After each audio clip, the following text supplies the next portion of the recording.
Okay, tool number 9 from this series of tools in the shed, and this is quite an interesting one. So in problem solving and process improvement world and industry and the corporate professional world, etc., where these kind of tools are kind of commonplace and people are trained on them, this is called the Johari window. I call it the privacy glass, and it's a square made up of 4 quadrants that aren't necessarily the same size. In fact, they probably won't be the same size.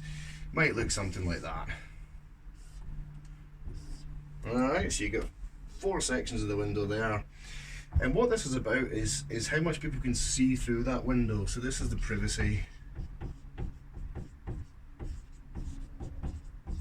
glass, and this is about sort of awareness.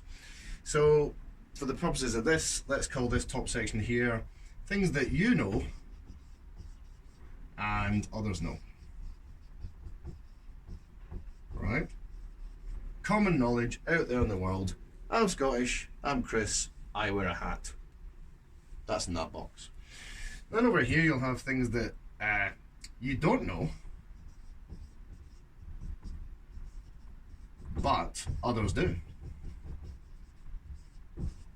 I don't realise I have bad breath, but everyone else knows my breath stinks, but nobody tells me, for example. I think my breath is okay, by the way. That sits in that box. So you see where we're going there with this. So then it's, you know, so it's things that you know, but others don't. So it's kind of the opposite to that bad guy over there. So that's that's where men's mental issues kind of lie, isn't it? This is the alcoholism, or sex addiction, or you know, whatever else it is we keep secret, affairs, I don't know, all that stuff that we hide in there, and emotional issues.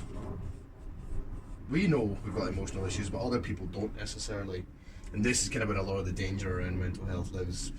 And then that what's the last one? It's something that nobody knows, basically. So you don't know, and others don't know.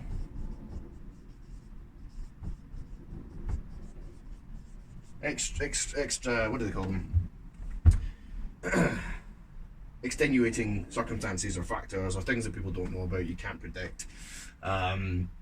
So this is the person that's living with an undiagnosed mental health issue, bipolar or autistic or ADHD or whatever conditions that people can live without, that they don't know they have because they don't understand it, and other people don't know they have. And actually, again, this is where a lot of the preventative work comes in, because I will be able to work with the client and identify if they are at risk. And they'll know themselves subconsciously, but to make that explicit for them and help them to understand. Well, you don't realise you're miserable, and nobody else is really paying attention to the fact you're miserable, because miserable in the modern world is kind of a common, normal thing. So we're just ignoring it and moving on, when actually you might be at risk of challenging issues coming up ahead.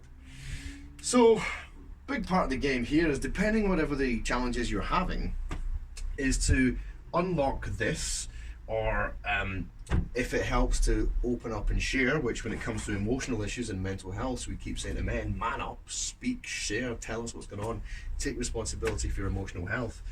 So for some of the issues, it will be about growing that size of the window, the privacy glass rather, or in particular if somebody's having issues, so this might be a performance related thing in a business and a manager's having issues, then it'll be about what others know that they don't. So again, helping them to open up and have that realization. But doing this kind of exercise and understanding that these different states exist and what sits within each of those boxes. So the person who's struggling over here might be struggling with a stubbornness that they're not really aware of, or poor wording. I suppose bad breath is the other example I said earlier on, but you know, it's a gift to help people expand that and understand things that they don't know that others do. That's where feedback comes in. So that's the privacy glass window. If there are factors in your life sort of squeezing, and it's really about what people do and don't know, great opportunity to sort of fill that tool out, work through it with somebody, and really get an insight into what can be improved.